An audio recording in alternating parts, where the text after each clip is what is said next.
Hello students, today we are going to start with investment accounting equity shares in which dividend is given. We have to calculate dividend here, okay? So on 1st April 2017, Mr. Mayur had 30,000 equity shares in Jai Limited at a book value of 4,50,000. First transaction हो रहा है 1 अप्रैल 2017 को 30,000 equity share balance में उसके पास पहले से था और उसकी वैल्यू थी 4,50,000 फेस वैल्यू है 10 रुपीज़ पर शेयर ठीक है।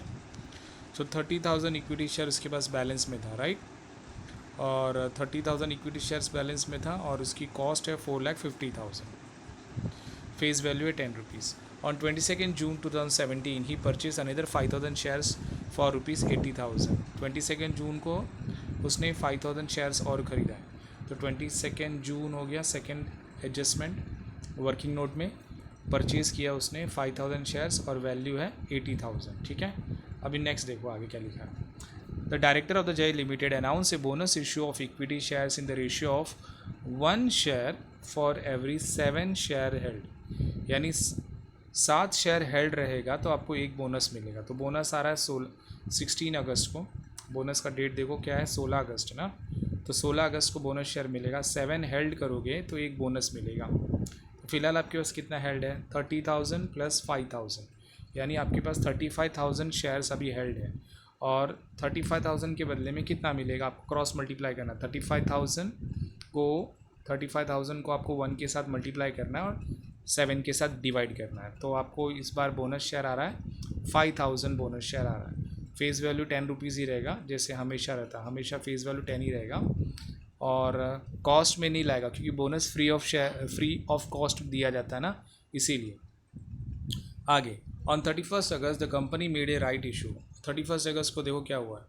On 31 August company made a right issue of 3 shares for 8 shares held, यानी 3 शेयर के बदले में 8 शेयर के बदले में 3 शेयर राइट इशू मिल रहा है।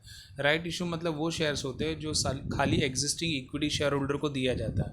तो एग्जिस्टिंग इक्विटी शेयर होल्डर को ये कहा गया है कि आपके पास अगर 8 शेयर होगा तो आपको 3 शेयर मिलेंगे, 8 शेयर के बदले 3 शेयर, और आपको पैसे देने पड़ेंगे। याद रखो ये बोनस नहीं है, ये राइट इशू है। तो सिर्फ ये इक्विटी शेयर होल्डर को दिया जाता है, अगर उसको ख़रीदना है तो वो ख़रीद सकता है ऐसा। और 15 रुपये पर शेयर उसको पेमेंट करना है। The due date of payment was 30 सितंबर ठीक है। मिस्टर 30 सितंबर तक इसका पूरा पेमेंट होना चाहिए। अगस्त को ये खाली क्या हुआ था, इशू हुआ था कि आप चाहे तो राइट शेयर खरीदो, मगर पेमेंट कब तक करना है वो इंपॉर्टेंट। पेमेंट 30 सितंबर को करना है। Mister Mayur subscribe 2/3 of the shares. याद रखो मिस्टर मयूर ने सिर्फ 2/3 शेयर्स खरीदा है, पूरा शेयर्स नहीं खरीदा उसने। तो जितने भी शेयर्स कंपनी अलॉट करने वाली है उसमें से खाली उसने 2/3 शेयर खरीदे of the entitlement to the end the sold remaining of entitlement to Vinayak for consideration of 2 per share. और बाकी का जो 1/3 बचेगा वो उसने विनायक नाम के एक आदमी को क्या कर दिया है, सोल्ड कर दिया है। तो आपको मैं बता दूँ उसने 2/3 खरीदा है, तो याद रखो 2/3 जितना वो शेयर खरीदने के लिए तैयार है ना उसकी एंट्री आएगी।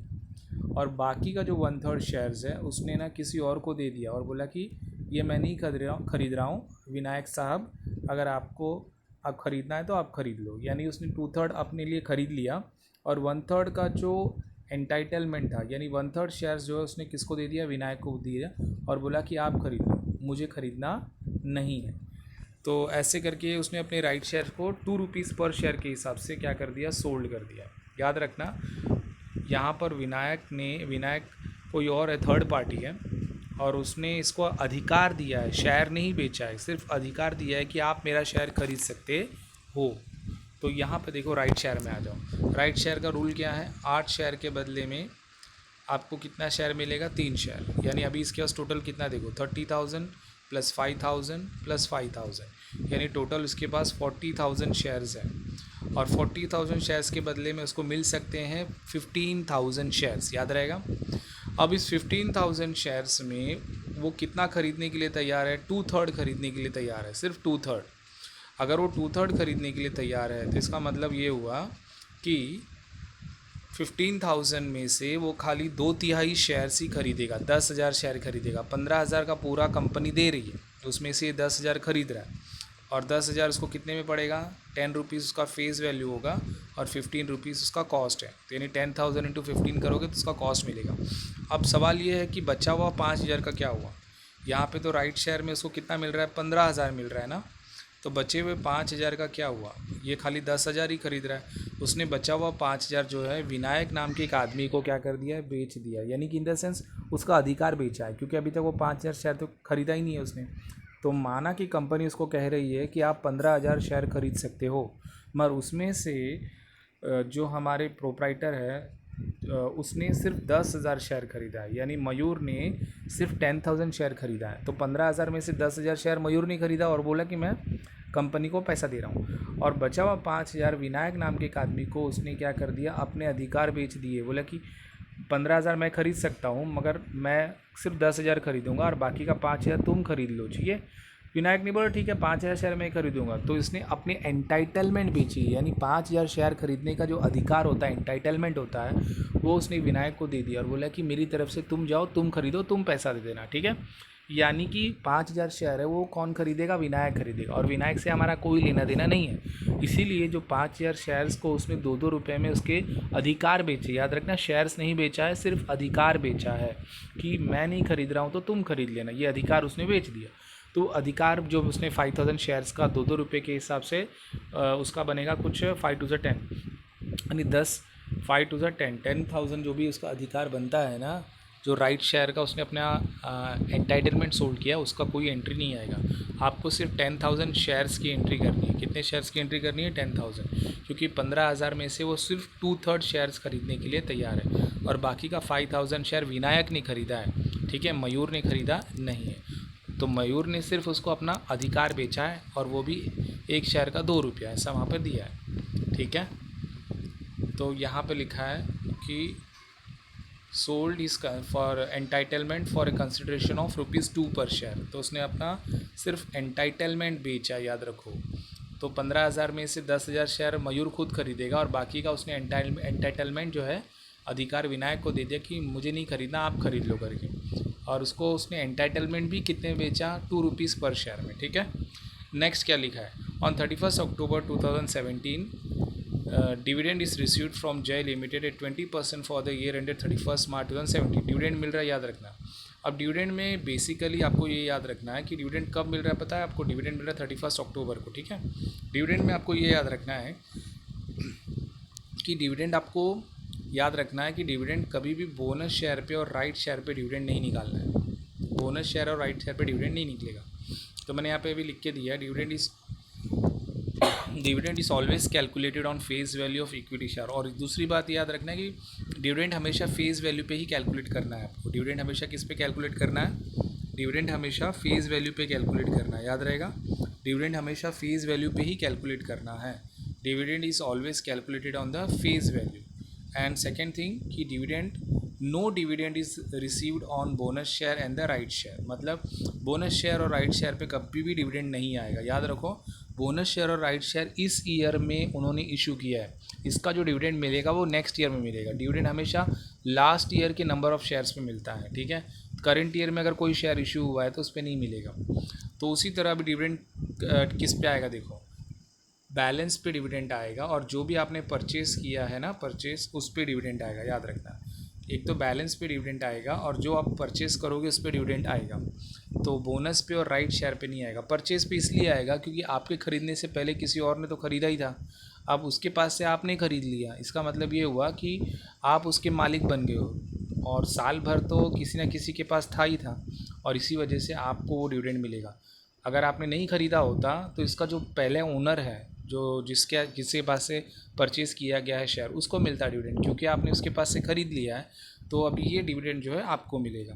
तो आपको जो डिविडेंड निकालना है वो बैलेंस पे अलग से निकालना होगा, परचेज़ पे अलग से निकालना है। रूल है इसका, याद रखो कि बैलेंस पे जब भी आप डिविडेंड निकालोगे ना, वो आपका डिविडेंड के कॉलम में जाएगा क्योंकि वो आपका इनकम है। मगर जब परचेज़ पे आप डिविडेंड निकालोगे ना, उसका डिविडेंड जो है वो जाएगा profit and loss account, sorry, वो जाएगा कॉस्ट के कॉलम में। कौन से कॉलम में जाएगा, कॉस्ट यानी अमाउंट के कॉलम में जाएगा, क्योंकि ये आपका प्रॉफिट है, याद रहेगा। तो जो आपके पास पहले से शेयर्स था उस पर डिविडेंड निकलेगा तो वो आपका क्या बनेगा, डिविडेंड बनेगा। और जो आपने नया वाला शेयर्स ख़रीदा उस पर तो आपको एक तरह से डिविडेंड मिल रहा है ना, वो आपको कौन से कॉलम में दिखना है, अमाउंट के कॉलम में दिखाना है, याद रखना अमाउंट के कॉलम में।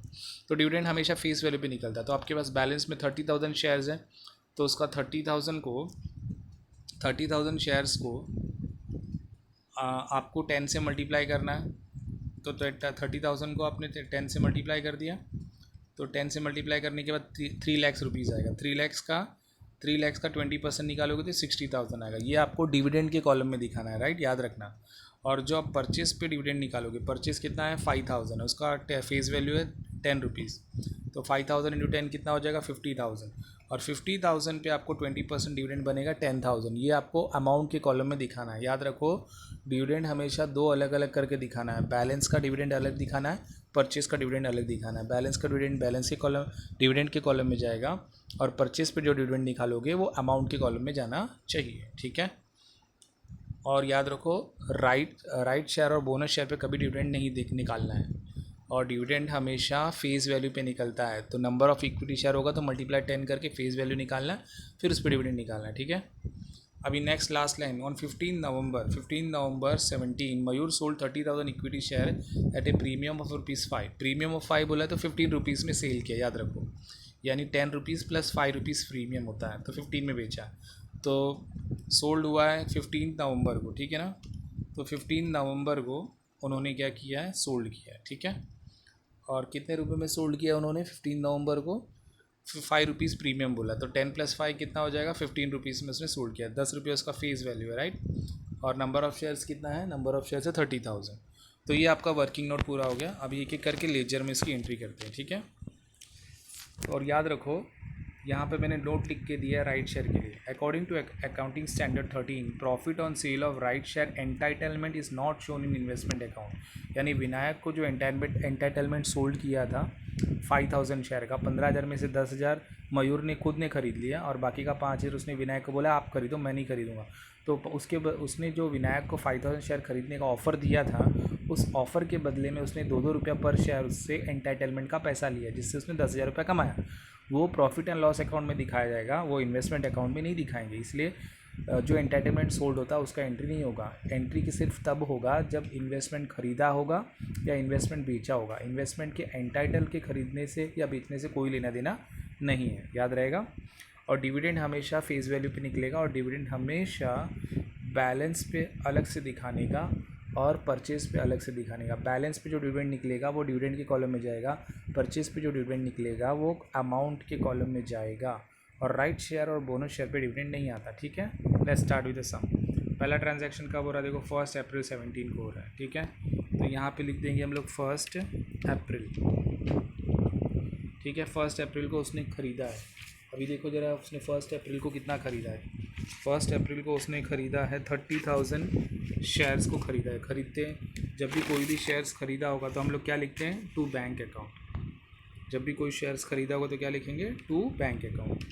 तो लिख देते हैं बैंक करके, ठीक है। चलो बैंक अकाउंट लिख दिया। अब फेस वैल्यू कितना आएगा, फेस वैल्यू इसका आएगा 3 लाख रुपया, राइट। फेस वैल्यू कितना आएगा 3 लाख, क्योंकि देखो 30,000 शेयर्स है, इंटू 10 कर दो। 30,000 इंटू शेयर्स 10 करेगा तो कितना आएगा 3 लाख, ठीक है। अब बारी आ रही है डिविडेंड की। डिविडेंड के कॉलम में आपको कुछ लिखने की ज़रूरत नहीं है, जब डिविडेंड पेड होगा तभी लिखना है। अब अमाउंट की बारी है। अमाउंट कितना दिख रहा है आपको, 4,50,000 दिख रहा है, तो लिख दो अमाउंट में 4,50,000। नेक्स्ट ट्रांजैक्शन क्या हो रहा है, देखो ये तो हो गया आपका अप्रैल 1। उसके बाद नेक्स्ट ट्रांजैक्शन हो रहा है परचेज़ का 26 जून को, ठीक है। तो नेक्स्ट ट्रांजैक्शन 22 जून को हो रहा है, सॉरी 22, नेक्स्ट ट्रांजैक्शन हो रहा है 22 जून। हाँ, और ट्रांजैक्शन क्या हो रहा है, ये भी परचेज़ हो रहा है। जब भी आप परचेज़ करोगे तो आप डेबिट साइड में दिखाते हो, राइट ना। 22 जून को क्या हो रहा है, परचेज़ हो रहा है। परचेज़ हमेशा कहाँ दिखाओगे, डेबिट साइड में। तो टू बैंक अकाउंट, ठीक है। तो ये आ गया आपका टू बैंक अकाउंट। उसके बाद फेस वैल्यू कितना आएगा, देखो ज़रा ऊपर 5,000 है, इंटू 10 कर दो 50,000, और कॉस्ट है 80,000। तो ये 50,000 हो गया, और कॉस्ट में आएगा, अमाउंट में आएगा 80,000। ठीक है। डिविडेंड में अभी जब डिविडेंड मिलेगा तभी एंट्री करनी है, अभी डिविडेंड में कोई एंट्री करने की ज़रूरत नहीं है। नेक्स्ट ट्रांजैक्शन जून के बाद नेक्स्ट ट्रांजैक्शन कौन सा हो रहा है, देखो बोनस का हो रहा है। 5000 बोनस शेयर्स मिला है, राइट ना, बोनस शेयर मिला है 5000। और बोनस मिला कब है वो देखो 16 अगस्त को मिला है, 16 अगस्त को मिला है।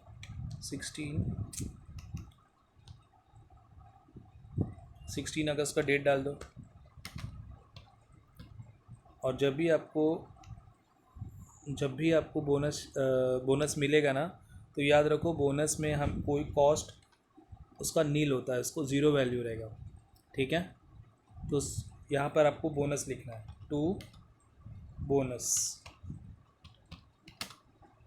बोनस कितना है वापस एक बार देख लो, चेक कर लो। 5000 इंटू 10 करो, 50,000 हो जाएगा बोनस का। तो बोनस हो गया आपका 50,000, जिसका डिविडेंड कॉस्ट कुछ नहीं है, तो इसलिए कॉस्ट में हम लोग लिखने वाले नील, क्योंकि बोनस फ्री ऑफ चार्ज मिलता है ना, इसीलिए, ठीक है। चलो बोनस हो गया। अब बोनस के आगे क्या करना है देखो। बोनस के बाद 16 अगस्त के बाद नेक्स्ट ट्रांजैक्शन कब हो रहा है देखो, 16 अगस्त के बाद 1 जनवरी 17 को हो रहा है, सॉरी 16 अगस्त के बाद नेक्स्ट ट्रांजैक्शन आपका जो हो रहा है राइट शेयर का 3 सितंबर को हो रहा है, ठीक है। तो यहाँ पर सितंबर का डेट आएगा और डेट है 30 सितंबर है, देखो राइट शेयर का जो पैसा है वो कब मिल रहा है वो इम्पोर्टेंट है। यहाँ पे लिखा हुआ है कि 30 सितंबर को मिल रहा है, राइट शेयर का पैसा कब आ रहा है 30 सितंबर को। तो यहाँ पर हम लोग डेट डालेंगे 30 सितंबर, तो नीचे आ जाएगा डेट आपका 30 सितंबर, 30 सितंबर, ठीक है। अभी राइट शेयर के लिए भी आपको पैसा देना ही पड़ेगा ऑब्वियसली, परचेज़ कर रहे हो राइट शेयर आप लोग, तो टू क्या लिखोगे, बैंक अकाउंट लिखोगे, ठीक है। राइट शेयर जब आप खरीदते हो तो समझने के लिए आप लोग लिख सकते हो ब्रैकेट में राइट करके, ठीक है। और क्या प्राइस में आपने राइट शेयर खरीदा, मैं आपको वापस बता देता हूँ। राइट शेयर के मामले में 8 शेयर के बदले में आपको 3 राइट शेयर मिलेंगे। तो फिलहाल इसके पास 30,000 प्लस 5,000 प्लस 5,000 40,000 शेयर्स हैं। और 40,000 को क्रॉस मल्टीप्लाई करो, 40,000 इंटू 3 डिवाइडेड बाई 8, तो यानी कि 15,000 राइट शेयर खरीदने का उसको अधिकार है। उसमें से उसने कितना खरीदा है, खाली 2/3 शेयर खरीदा है। तो 2/3 का इन द सेंस कितना बनता है, सिर्फ 10,000 शेयर खरीदा उसने, और बाकी का 5,000 उसने विनायक को बोला कि आप खरीदो, मुझे नहीं खरीदना है। तो 10,000 शेयर का उसको 15 रुपये के हिसाब से पैसा देना पड़ेगा। तो याद रखो 10,000 शेयर्स बनते हैं, और 10,000 इंटू 10 कर दो, ठीक है।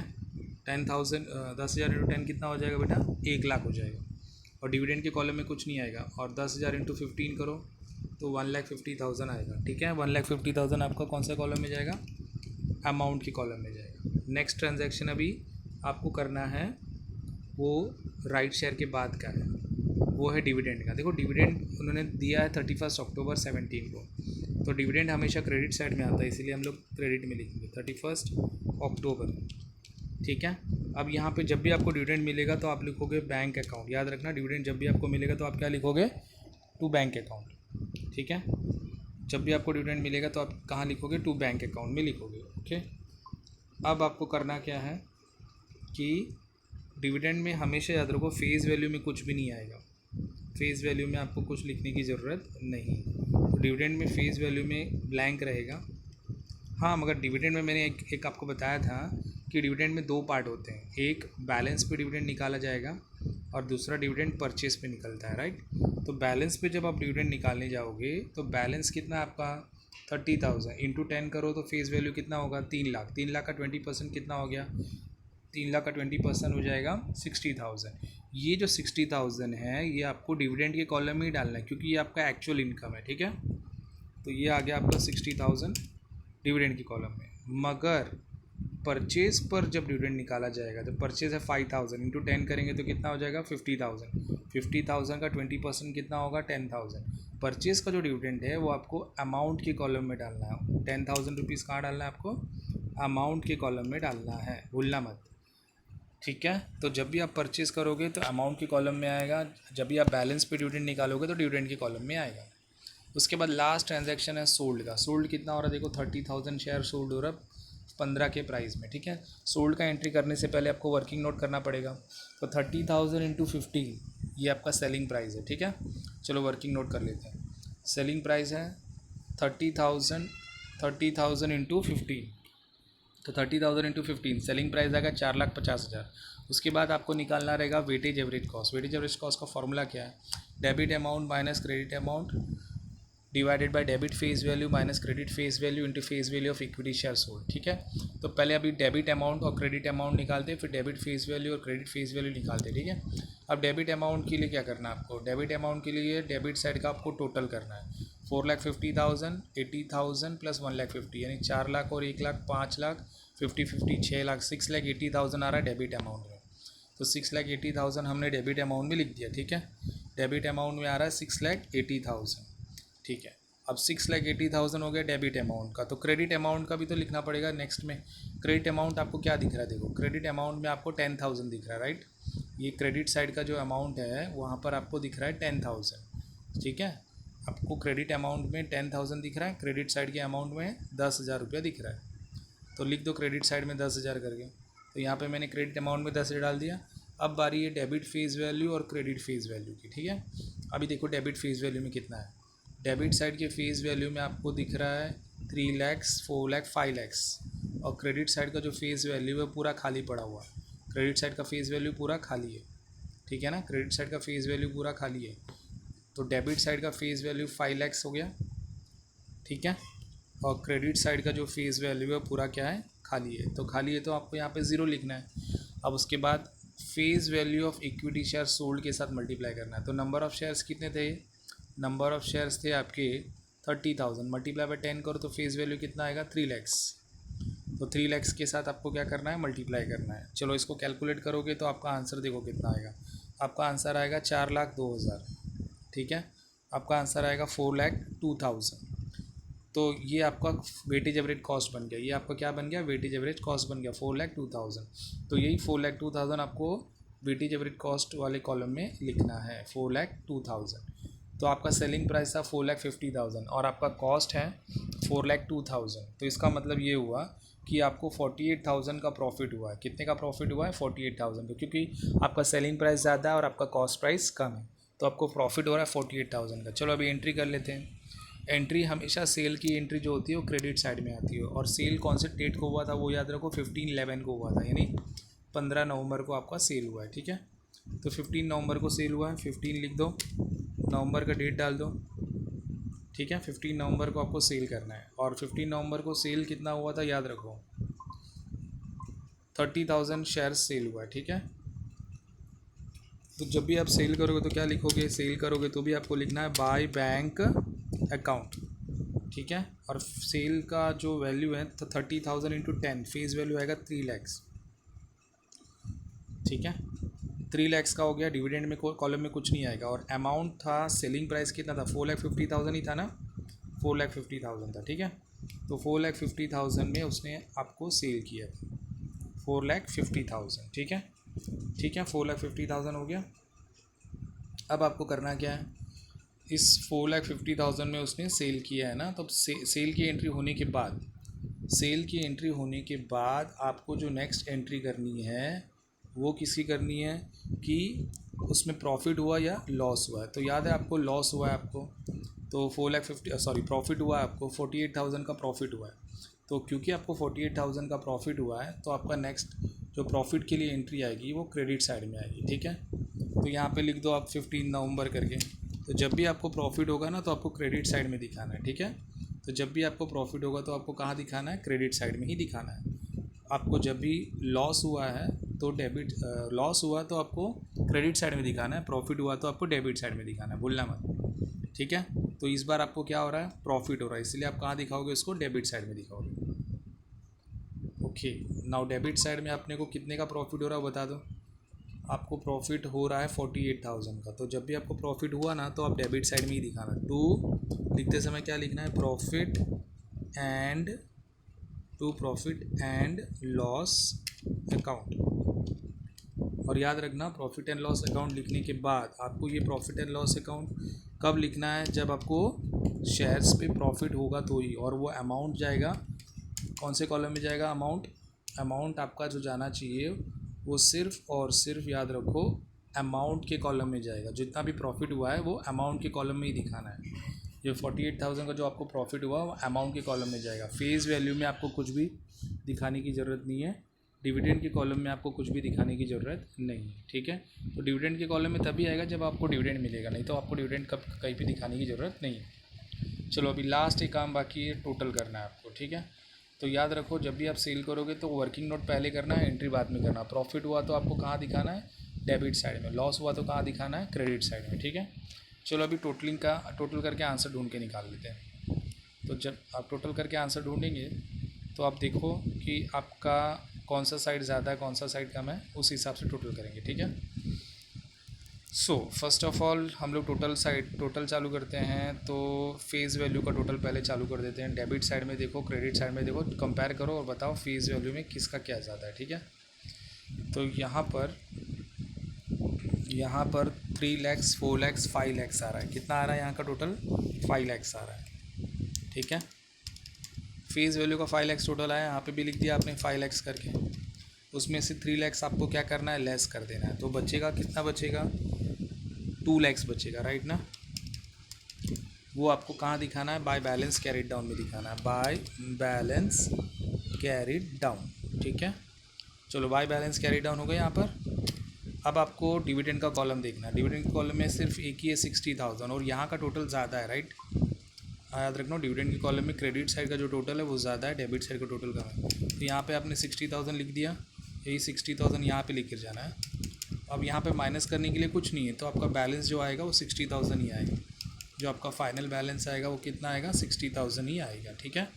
तो याद रखो फाइनल बैलेंस आपका यहाँ पर क्या आ रहा है? 60,000 ही आ रहा है, ठीक है। और यहाँ पर जो फाइनल बैलेंस आएगा डिविडेंड का, उसको भी हम लोग क्या नाम से बुलाएंगे? To profit and loss account, ठीक है। To profit and loss account करके ही बुलाएंगे। तो जब भी फाइनल बैलेंस होता है ना, उसको हम लोग डेट डालते हैं, नेक्स्ट ईयर का जो डेट आएगा वो डालेंगे, यानी कि 31 मार्च 2018, ठीक है। 31 मार्च 2018 करके डालेंगे, ठीक है। तो यहाँ पर भी सेम डेट आएगा 31 मार्च 2018, ठीक है। चलो डेट आ गया आपका 31 मार्च 2018 का डेट हो गया। अब आपको करना क्या है? यहाँ पे जो कॉस्ट अमाउंट का टोटल है वो भी आपको फाइनल कर लेना है। अमाउंट के टोटल में यहाँ का डेबिट साइड का ही टोटल ज़्यादा है। 4,50,000 प्लस 1,50,5 लाख 6 लाख हो गया। 6 लाख 80 90 एंड 7,28,000 आ रहा है। नीचे का जो टोटल आ रहा है वो आ रहा है 7,28,000 आ रहा है, ठीक है। तो यही 7,28,000 आपको कहाँ पे दिखाना है? आपको क्रेडिट साइड में भी दिखाना है 7,28,000। और एक बार आपने क्रेडिट साइड में दिखा दिया है 7,28,000। अब माइनस करके देखो वहाँ पे कितना बचेगा। 7,28,000 में से 4,50,000 और 10 4,60,000 माइनस कर दो तो बचेगा 2,68,000। तो ये जो 2,68,000 आ रहा है ये आपका क्या बन गया? अमाउंट का जो फाइनल बैलेंस है ये बन गया, ठीक है। और इसको आप क्या करो? हाईलाइट कर लेते हैं यहाँ पर। और याद रखो ये आपका फाइनल बैलेंस है। यहाँ पर आपका आंसर क्या हो रहा है? कंप्लीट हो रहा है, ठीक है। तो इसमें आपने क्या क्या सीखा? जब भी आपको डिविडेंड कैलकुलेट करना है तो डिविडेंड कैलकुलेट करते समय बैलेंस का जो डिविडेंड है, डिविडेंड हमेशा फेस वैल्यू पे आएगा और बैलेंस पे अलग से निकालना है, परचेज पे अलग से निकालना है। बैलेंस का डिविडेंड बैलेंस के कॉलम में जाएगा, बैलेंस का डिविडेंड डिविडेंड के कॉलम में जाएगा, और परचेज पे आप डिविडेंड निकालोगे वो डिविडेंड अमाउंट के कॉलम में जाएगा। बोनस पे और राइट शेयर पे डिविडेंड नहीं मिलता है, ठीक है। राइट शेयर्स में भी ना उतने ही शेयर्स का एंट्री करना जितना शेयर्स वो ओनर ख़रीदने के लिए तैयार है। 15,000 में से ओनर सिर्फ 2/3 खरीद रहा है, यानी कि 10,000 खरीद रहा है तो 10,000 की एंट्री करनी है। बाकी का 5,000 उसने विनायक को दे दिया और बोला ये 2-2 रुपये में तुझे मैं इसका एंटाइटलमेंट दे रहा हूँ, तुम खरीद लो मेरे शेयर्स। तो उसकी एंट्री नहीं आएगी क्योंकि वो विनायक नहीं खरीदा, याद रहेगा।